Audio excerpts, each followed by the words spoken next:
Buongiorno, miei cari amici. Apriamo un po' la finestra.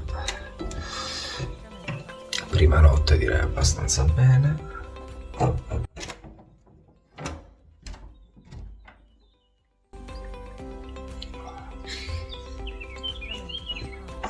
Ecco qua.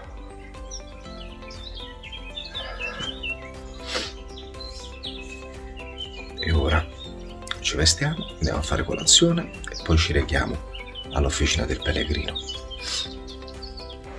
Ragazzi, in mente Cristian è lì in cucina a prepararmi una bellissima omelette. Siamo in Francia, quindi non potevo rinunciare. Mi ha mostrato una piccola cartina di ciò che mi aspetta in questo lungo viaggio. Vi faccio vedere. Questo è Saint-Jean e io devo percorrere tutto questo.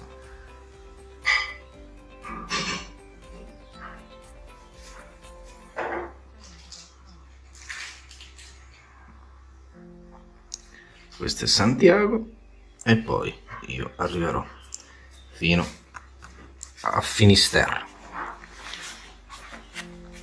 Guarda lì che grande omelette avec le fromage. Oui. E dopo aver salutato Christiane e Geneviève inizia ufficialmente il mio cammino per Santiago. Ora mi recherò all'officina del pellegrino. Ho uno zaino pesantissimo. Io voglio vedere, una volta arrivato lì, quanto pesa Santiago. Santiago è il mio zaino, è pesantissimo. Ed ecco passare attraverso la famosa porta, la porta di San Giacomo,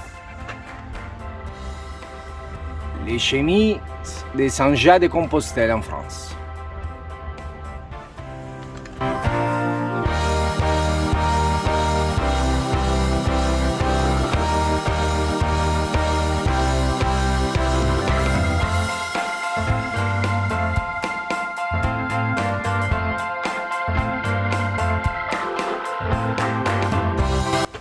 Ecco l'officina. Bonjour. Bonjour. Je peux filmer? Oui. Oui. Bonjour. Bonjour, monsieur. Ok. E abbiamo pesato il mio bel Santiago, vi faccio vedere anche com'è, e come volevasi dimostrare pesa i suoi 15 kg, quindi io non lo so proprio come farò. Ora compilo i moduli per ottenere la credenziale e vediamo un po' come si profila questa giornata. L'importante è che non viene a piovere. Il mio primo sello. Thank you for the information. Ok, buon cammino. Bye bye. Grazie, thank you. Bye bye. Vai. Arrivederci. Arrivederci.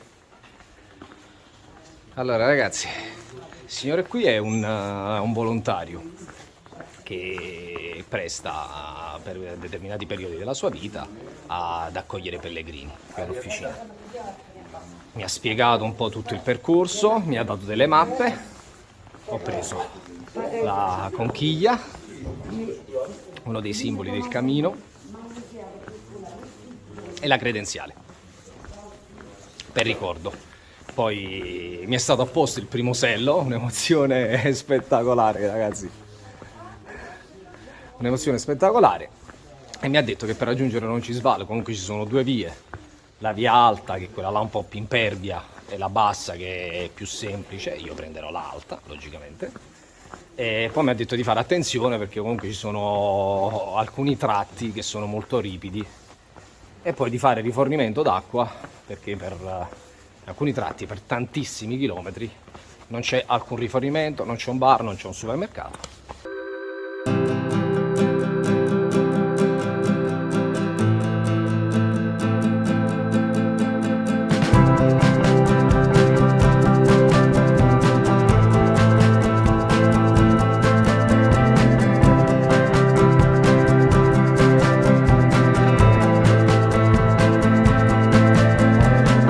Allora, miei cari amici, dopo aver percorso tutto Rio de Spagna e aver attraversato il fiume, c'è la prima scelta: percorrere la via alta, la Rue de Napoléon, oppure per Val Carlos. Troverete questa casa, ve la faccio vedere bene, quindi decidete voi. Se volete prendere la via breve, andate verso questa direzione. Se siete un pazzo come me con 15 kg, prendete l'altra. Vedete? Qui, guarda, mi fanno anche con una freccia verde. Vai a Val Carlos, vai, prendi la strada di Val Carlos. No, è facile così. No. Allora, vi dico che in alcuni periodi dell'anno, periodo invernale sicuro, ma non so, mi sembra già da settembre, ottobre, la via alta è chiusa, perché dato che bisogna andare ad alta quota, c'è neve e le condizioni atmosferiche sono proibitive ed è capitato anche che qualche pellegrino morisse. Quindi se andate in estate, in primavera, la potete percorrere, mentre in inverno no. C'è questa bella indicazione, è già questa salita, e vabbè, 4-6 km. Ok, Rue Napoléon.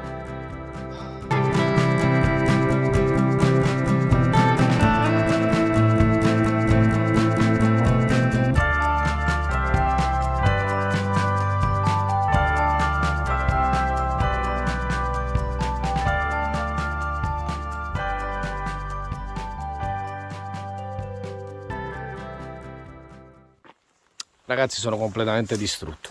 Intanto vi voglio dire che il cammino è ben segnalato, ci sono dappertutto frecce gialle, e poi quando nel caso non trovate frecce gialle basta girare a destra e a sinistra e troverete questi segnali bianchi e rossi nei punti in cui ci potremmo sbagliare, ma fino ad adesso proprio non ce ne sono. Mentre intorno a me questo è il mio paesaggio e non ho incontrato ancora un pellegrino, e sto camminando già da 6-7 km, avevo pensato, ma non c'è una panchina, un posto per sedersi, che sono completamente distrutto. E guardate qui che cosa ho trovato sul ciglio della strada. Queste due assi di legno e la scritta Buen Camino. Non ci ho pensato due volte a buttare Santiago lì e mi sono seduto. Oh mio Dio. La salita di Unto è una delle più dure. E i libri non sbagliano.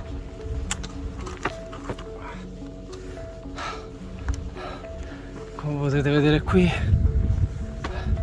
dicono che questa parte del cammino è aperta perché in base alle condizioni atmosferiche, dato che qui nevica spesso, la chiudono.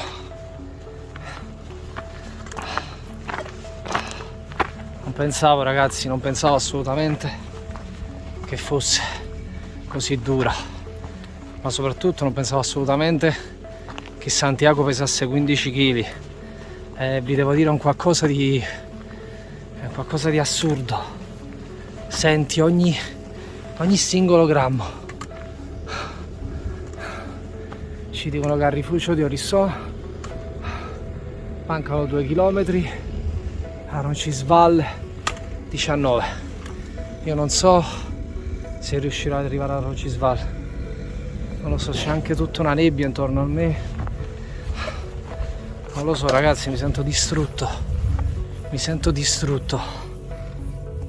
Ora mi fermo un pochino per fare questi ultimi 2 chilometri e poi una volta che arriverò a Orisson deciderò cosa fare. Ho mal di testa, dolori dappertutto. Mi aspettano tantissimi giorni e non posso rischiare che già il primo mi succeda qualcosa.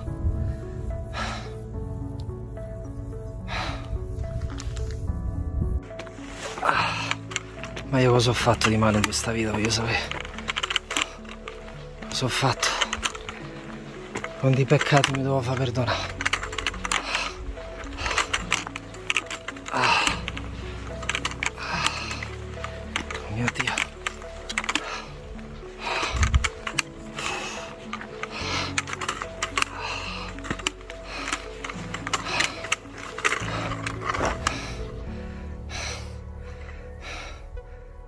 E poi fine. Stop. Non ce la fai più. Le gambe ti fanno male. I piedi bruciano. La schiena a pezzi, la testa ti scoppia. E pensi tante cose. Pensi a quelle avventure che guardavi nei film, così belle, così speciali, così emozionanti. Ma la vita reale è tutta un'altra cosa. Non c'è nulla di bello e di emozionante di portare uno zaino di 15 kg sui Pirenei, col caldo asfissiante di luglio. Tanti pensieri affollano la tua mente. Ma chi me l'ha fatto fare di venire qui? Potevo andarmene alle Maldive, potevo andarmene in un resort di lusso. Cosa diamine ci faccio su una montagna? Sudato. Non c'è un centimetro del mio corpo che stia bene. Ho dolori dappertutto. Cosa ci faccio qui? Su queste montagne, da solo. Sono un pazzo. Non ce la farò mai a fare 900 chilometri. È il primo giorno. Il primo! Non sono passate nemmeno 5 ore ed è uno dei giorni più brutti e più stressanti della mia vita. Cosa ci faccio qui? Non ce la farò mai. Ma poi ti ricordi che Santiago, il cammino di Santiago, è sempre stato il tuo sogno da 6 anni. Quanti libri hai letto? Quanti film hai visto? Quanti ostacoli hai dovuto abbattere nella tua vita? Quanti muri hai dovuto distruggere? Non saranno 15 kg. Non sarà una salita. Non saranno i dolori alla schiena, alle gambe, a farti tornare a casa. Nulla mi impedirà di fare il mio cammino. Quindi forza, andiamo.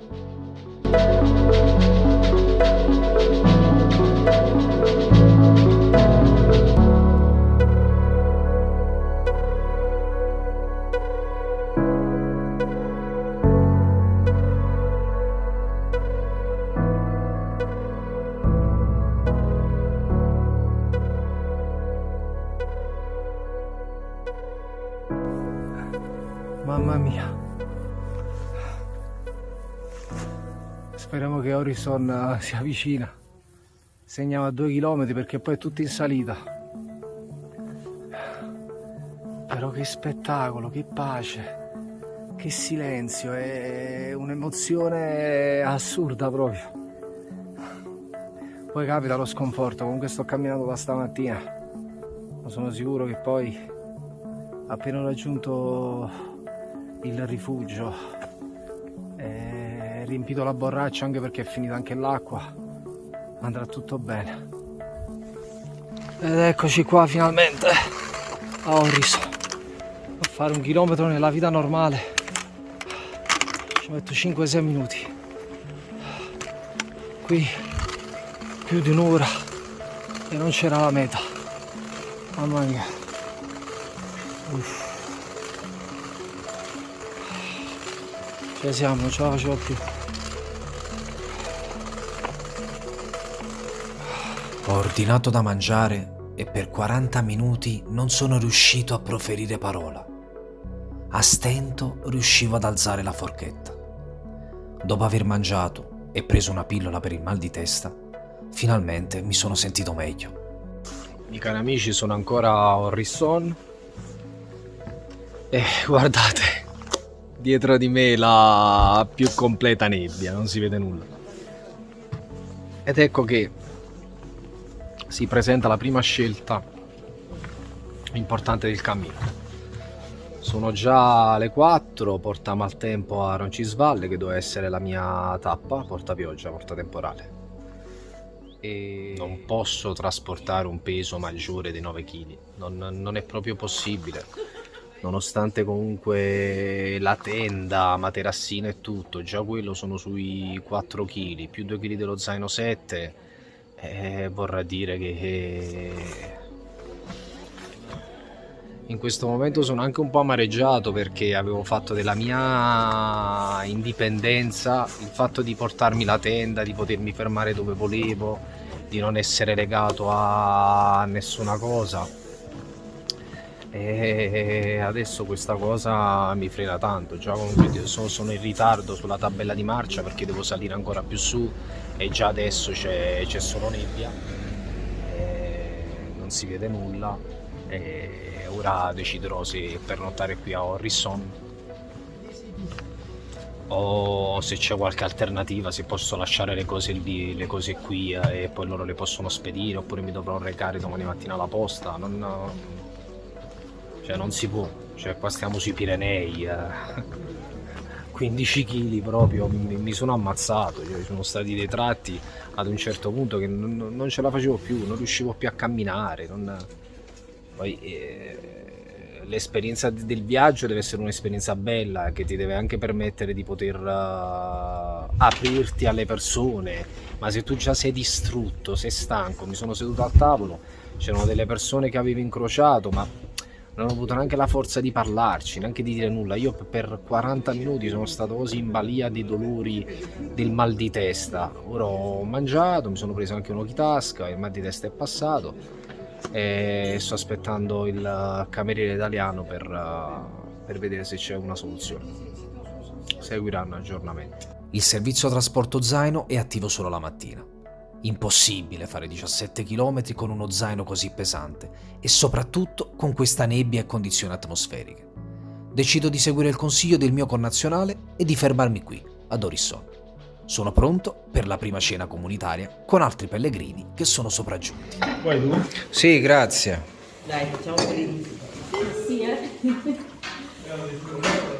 alla valigia di peso. Guarda come stiamo anche, ai miei 15 kg. Ai miei 15 kg, ai miei 15 kg. È iniziato proprio bene questo cammino. Salute. Aspetta, A Roma. a Roma, Italia, a tutti. A Napoli. Buon cammino, Napoli, buon a cammino. Siracusi. A Napoli. Beviamo, ci pensiamo. A tutti. Ho risolto, nel senso che domani mattina spedirò gran parte del contenuto del mio zaino con un servizio di spedizione a Roncisvalle. Una volta arrivato a Roncisvalle prendo il contenuto dello zaino, andrò alle poste spagnole e lo spedirò in Italia, perché è impossibile fare il cammino con 15 kg di zaino.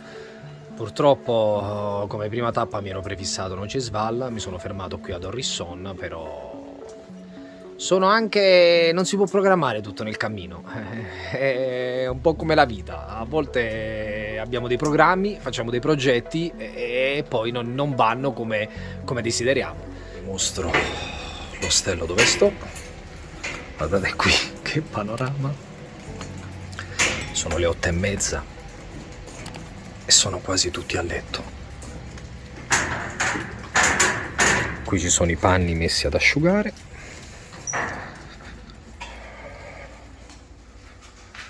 Qua ci sono le scarpe. Questo è il bagno dove abbiamo lavato i vestiti. Poi c'è una doccia a gettoni, con il gettone. E poi ci sono le due stanze.